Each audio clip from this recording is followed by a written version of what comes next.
Isn't this weather just the greatest?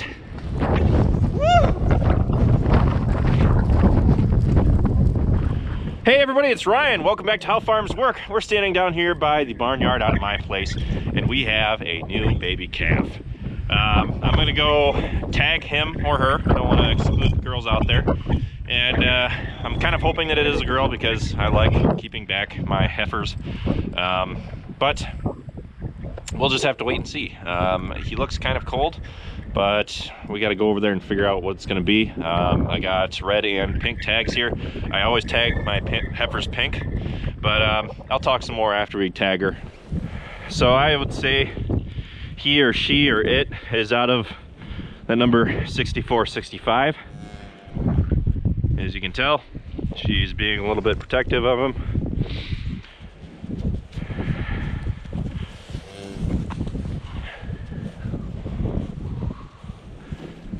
Come here, Junior. Come here. Come here. Hey, buddy. Hey, buddy. Gotcha. Hey, honey. Hi. You're a little fuzzball. It's okay. It's a pretty cute baby you got here. Aren't you, dude? So you always want to be sure to show your love to your animals. She looks pretty mean and scary, doesn't she?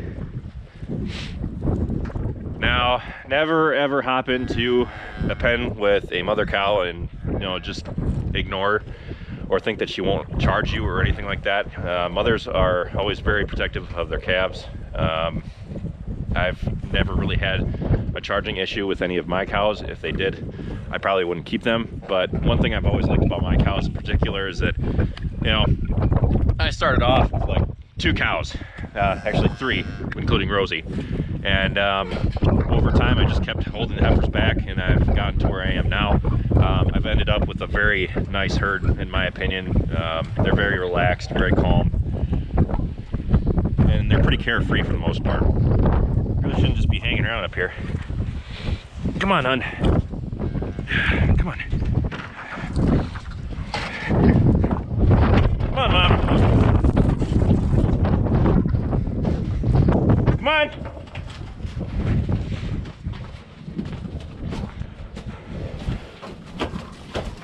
There you go, Junior.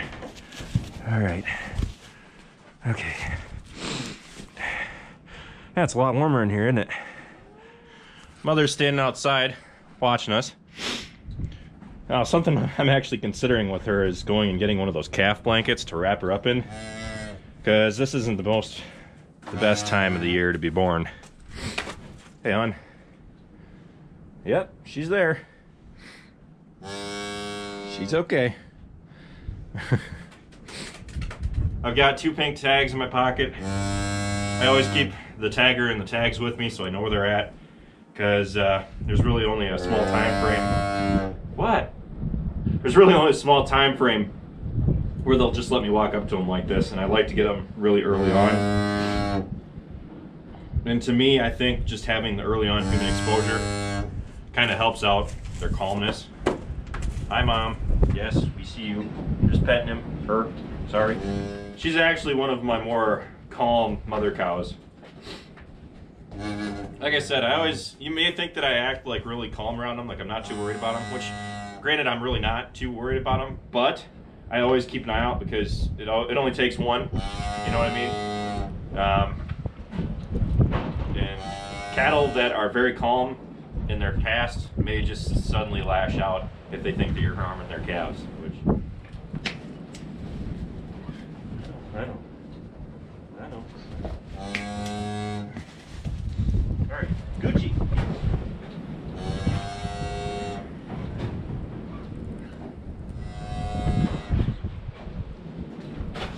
All right, are you cold, honey? Are you cold? Yeah, I can tell you're cold. So I actually messed your ear tags up to the way that I usually like to do it, but I'll tell you why it's not a big deal.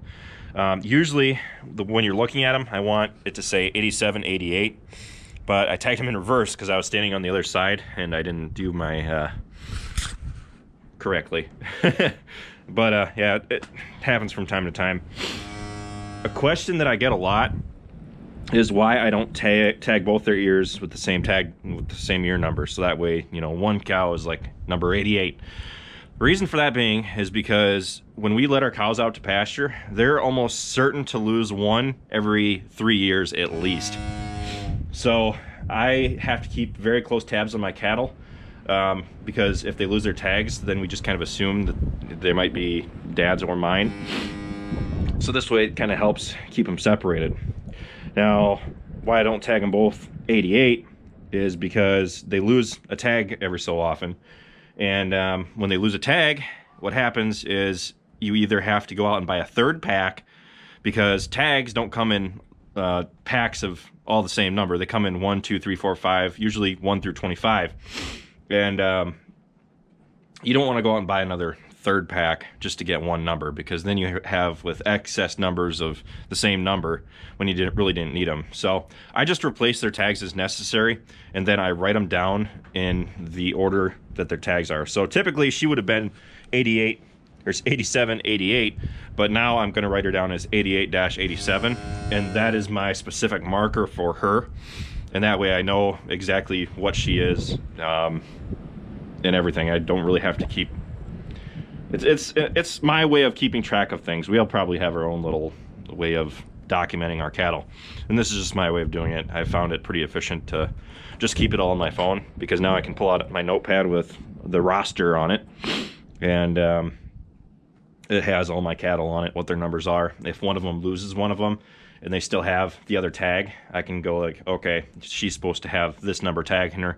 I'll go back, grab an extra tag, throw it in her when we run them through the chute, and then I change her marker number, so then that way I know she's changed and everything, and I have all of her records and whatnot. Sounds complicated. It's pretty simple. I'm trying to stand by her. She's pushing into my leg. I'm trying to warm her up. Right, honey? You're still wet. She was born a little bit earlier than I had planned, but you know, this way she's going to be ahead of the rest of the pack out in the pasture this summer, so she'll be doing laps around the other ones. It's okay, sweetie.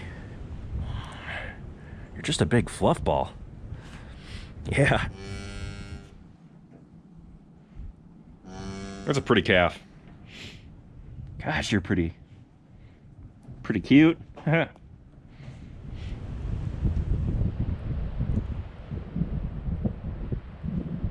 What? I am pretty close to going online tonight and buying overnight shipping one of those calf blankets. I'd give you my coat, but it won't stay on you. You're a little bit too big for it, no offense. Mom's just watching from the other side of the barn. Like, you watch yourself, son. I got my eye on you. I'm going to let her go back to her mom. Hopefully her mom's going to keep her warm. I like to spend some time with all my calves. This won't be the only video this spring of me spending time with them. This way I can kind of get familiarized with them too, so when I see them out in the pasture, it's just like, oh yeah, that's the one that I messed up and put her tags in backwards. The suggestions for names are now open. So if you're interested in giving her a name, shout one out in the comments, and I might just throw it on her name at the end of my roster for my cattle. Time to walk away. Mother's gonna come back here and do her job.